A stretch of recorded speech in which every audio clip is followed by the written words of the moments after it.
¿Qué tal, chicos? ¿Cómo están? En esta oportunidad vamos a ver un nuevo tema, el método científico en el curso de biología. Bien, comenzamos entonces con el tema de hoy. El método científico, ponemos por acá, en nuestro vamos actual, método científico, fue la idea de dos personajes importantes en la ciencia. Método científico, ¿ok? Método científico. Fue la idea, ¿sí? Fue la idea, en este caso, de dos científicos, tanto uno que va a hacer la parte teórica y otro que hará la parte experimental. En la parte teórica vamos a tener al señor Francis Bacon, ponemos ahí, Francis Bacon. Él se va a encargar de la parte teórica, ¿sí? Ponemos acá entonces, parte teórica. Parte teórica. En cambio, el señor Galileo Galilei, un reconocido físico de la antigüedad, Galileo Galilei, se va a encargar de hacer la parte experimental del método científico. Ponemos acá parte experimental. Parte experimental, ¿sí? Ok, ahí está entonces lo que respecta a las dos partes especiales del método científico. Pero ahora vamos a hacer lo siguiente. Vamos a colocar número 1 y vamos a definir lo que significa el método científico. Colocamos entonces definición. La definición del método científico sería lo siguiente. Es un conjunto de pasos o procedimientos. Ponemos ahí entonces. Conjunto. ¿Es un conjunto de qué? De pasos, ¿correcto? Ponemos acá, es un conjunto de procesos, de procedimientos. Es un conjunto de procedimientos, ¿sí? Un conjunto de procedimientos con la finalidad de encontrar conclusiones. Ponemos ahí entonces conjunto de procedimientos cuya finalidad, ¿cuál va a ser? Cuya finalidad es encontrar, ponemos aquí, encontrar, ¿sí? Solución a un problema, encontrar conclusiones de un problema o una observación, encontrar conclusiones. Eso sería entonces la definición concreta de lo que viene a ser el método científico, ¿sí? Método científico, entonces, repetimos, un conjunto de procedimientos cuya finalidad es encontrar conclusiones de algún fenómeno observado. Tenemos ahí, de algún fenómeno observado, de algún fenómeno observado. Bien, a eso nosotros lo definimos como método científico. Hay que saber que Galileo Galilei prácticamente en la antigüedad, él era muy criticado, ya que decía que la Tierra giraba, ¿no? Era su teoría, que la Tierra gira, ¿no? Y que no era el centro no era el centro del universo, sino que gira alrededor del Sol. Entonces tenía unas ideas muy distintas a esa época que no se entendían. También decía que dos objetos a una de cierta distancia caían al mismo tiempo cuando no había aire, cuando no había resistencia del aire. Todo eso se comprobó cuando la ciencia fue avanzando a lo largo de los años, dándole así la observación a Galileo Galilei, dando así que Galileo Galilei tenía razón de sus ideas que él decía en su época. Sin embargo, Galileo Galilei pues fue criticado y duramente, en este caso, sometido ante la ley. Francis Bacon, por otra parte, fue prácticamente filosofando y ideas en ideas encontró o estableció un conjunto de pasos sistematizados, ordenados, que iban a dar, en este caso, ciertas pautas que hay que seguir, muy adelantado a la parte experimental de Galileo Galilei, en la cual decía que hay que encontrar conclusiones. La idea del método científico sería aplicarlo a toda ciencia natural. Así tenemos a la física, tenemos a la química y también a la biología, que es el curso que estamos viendo el día de hoy. Para que la biología y todos los conceptos de la biología existan, ojo que para que la biología sea una ciencia, una ciencia natural, ha tenido que pasar todos sus teoremas y conclusiones y principios a través del método científico establecido por Francis Bacon y Galileo Galilei, ¿no? Entonces, la parte teórica se basa en pasos. Vamos a definirlo en 4 pasos nada más, ya que puede tener diferentes pasos, diferente cantidad de pasos, dependiendo del autor, que te esté interpretando el método científico, ya que hay varios procedimientos, eso sí no te lo puedo negar, pero en este caso, para nuestra parte del curso y para nuestra sección, vamos a ver solamente 4 pasos muy importantes y principales que tú debes saber. Ponemos acá entonces 4 pasos o procedimientos. Primer paso, el paso de la observación. Tú tienes que saber que la observación es uno de los pasos primordiales, pero no es cualquier observación. Para ti, ¿qué sería la observación? Te pregunto. ¿Qué sería la observación para ti? Observación no será de observar, ni el término observar, profesor, de ver. Claro, puede ser el término de ver, pero hay que saber que la observación va algo más allá, algo más profundo, ¿no? Porque, por ejemplo, vas a observar algo y vas a tener una idea porque vas a estar interesado de lo que estás observando, ¿sí? Por ejemplo, quiero que observes el siguiente objeto o el siguiente ser vivo que te voy a mostrar. Aquí tenemos a un ser vivo. Si te das cuenta, es un ¿qué? Date cuenta y respóndete esta pregunta. ¿Qué tipo de ser vivo tengo en mis manos? Fíjate, es chiquito, tiene orejas, tiene ojos como tú, tiene una boca, tiene patitas, es muy pequeño y tiene pelito por todo su cuerpo. Es muy sensible a los movimientos y no se deja llevar por cualquier persona. Tienes que ser su dueño para tenerlos en tus manos, porque incluso te pueden morder, ya que tiene grandes dientes, ¿correcto? Es un ser herbívoro porque come plantas, bueno, en sí, y frutos secos. A este animal se le llama hámster, ¿sí? Y el hámster es uno de esos animales fáciles de, podría decir, o dóciles, ¿no? Sin embargo, son presas de otros animales o otros depredadores. Bien, vamos a dejarlo en su jaulita para que descanse en nuestro animal, ¿sí?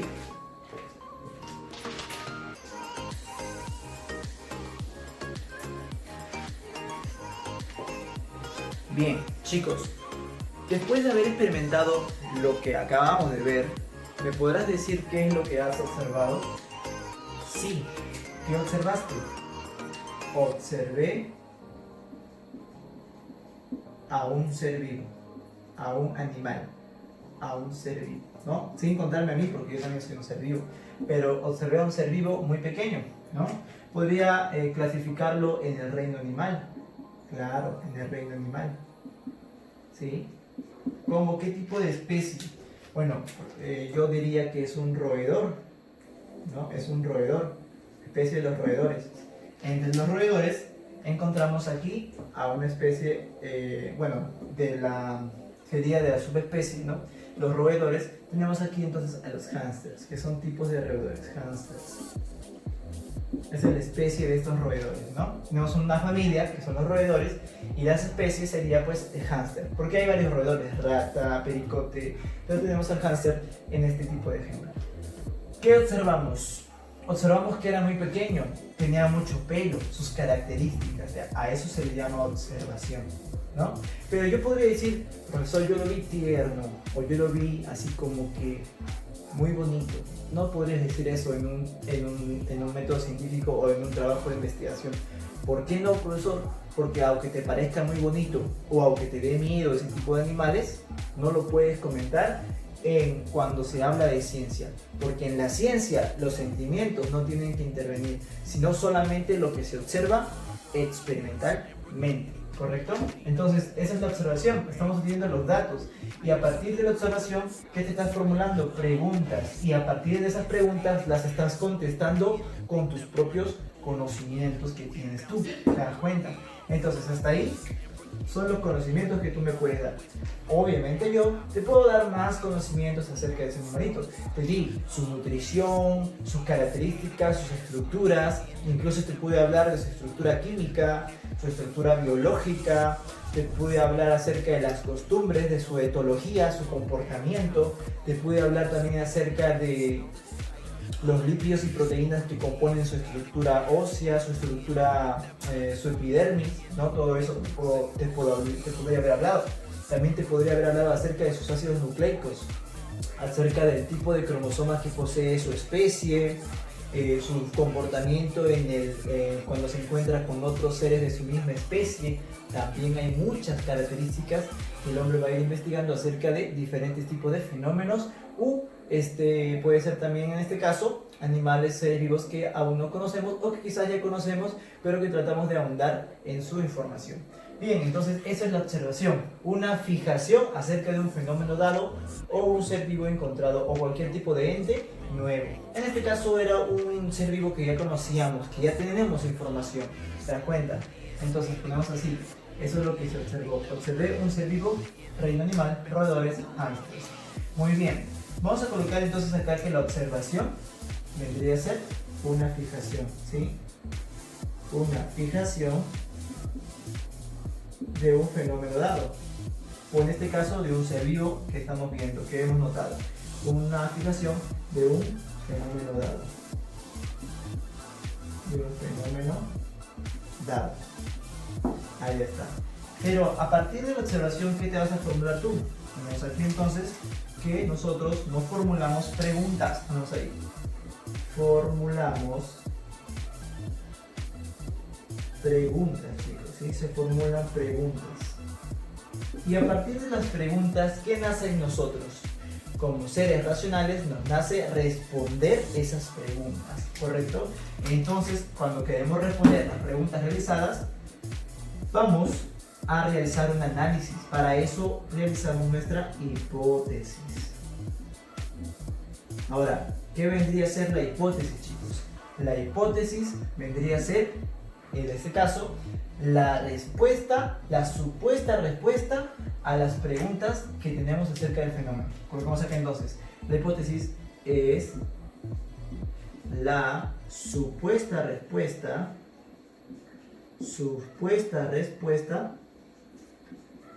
al fenómeno dado, ¿no? Es la supuesta respuesta al fenómeno, o supuesta respuesta a las preguntas, mejor dicho, a las preguntas formuladas del fenómeno dado. A las preguntas formuladas de la observación. Entonces acá, de la observación. Eso sería entonces, chicos, eso es lo que sería la hipótesis. Bien, luego de saber qué es la hipótesis, vamos a ver ahora una pregunta formulada. ¿Cuál es una pregunta que tú te harías de los animales? Una pregunta que yo me haría, por ejemplo, biológicamente hablando, ¿cuántos cromosomas tendrá el hámster? Y para eso tendría que hacer un estudio, investigación, internet, buscar libros, datos, hasta yo encontrar la respuesta, porque yo con mis propios conocimientos no sé la respuesta. Bueno, yo sí sé porque obviamente yo he estudiado al hámster, yo ya estudié esos animalitos para yo poder criarlos, los he estudiado, ¿correcto? Muy bien, entonces la hipótesis vendría a ser la supuesta respuesta. ¿Pero por qué supuesta, profesor? ¿Por qué no respuesta nada más? Porque aún no está comprobada. Para comprobarla necesitamos someterla a una experimentación, a una comparación. Ese es el tercer paso. Ponemos aquí entonces experimentación. La experimentación, ¿sí?, es la comprobación de la hipótesis. Es la comprobación de la hipótesis, ¿sí? Es la comprobación de la hipótesis. Y de esta van a salir resultados, ¿sí? De esta salen resultados. Ponemos acá, salen resultados. O sea, de esta experimentación, vamos a poner acá que también es una comparación, ¿ya? Es una comparación. Es una comparación, ¿sí? Es la comprobación de la hipótesis, además es una comparación. ¿Una comparación de qué, profesor? De grupos. Ahí tenemos dos grupos. ¿Cuáles son los dos grupos que vamos a tener? Vamos a tener el grupo control, ¿sí? Grupo control y grupo experimental. dos grupos, ya que en el grupo control vamos a agregar quizás el fenómeno y las características que causan ese fenómeno, y al grupo experimental lo mismo, pero en el grupo control vamos a ver la hipótesis si se cumple o no, y en el otro no lo vamos a ver, no vamos a colocar la hipótesis, no vamos a colocar nada, vamos a ver lo que sucede, ¿no? Entonces, en el grupo control no se coloca nada, ¿sí? Solamente se coloca los mismos factores que en el grupo experimental, ¿sí?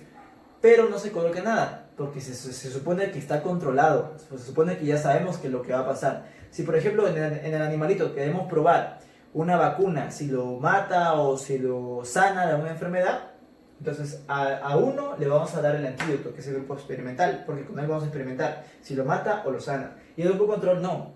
Al grupo control simplemente vamos a dejar que muera, ya que está controlado y hay que saber cuáles son, en este caso, las consecuencias. Para eso se usan, en este caso, animales de prueba, animales experimentales, que son, por ejemplo, los cobayos. Vemos acá entonces los animales que se usan más comunes para experimentos, animales para experimentar, son los famosos cobayos. Los cobayos son como los que te mostré, roedores, conejillos de India, que se utilizan para experimentaciones algo sencillas, ¿no? Incluso para probar quizás una vacuna o un fármaco o quizás algún tipo de producto nuevo que entra al mercado.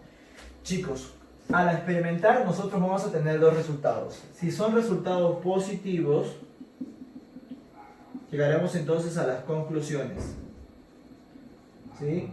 Pero si son resultados negativos, si no resulta lo que tú pensabas en tu hipótesis, entonces tienes que reformular la pregunta, reformular la hipótesis, o sea, tu respuesta tienes que volver a cambiarla para así obtener nuevos resultados positivos. Hasta que tengas resultados positivos, tienes que seguir reformulando, ¿sí?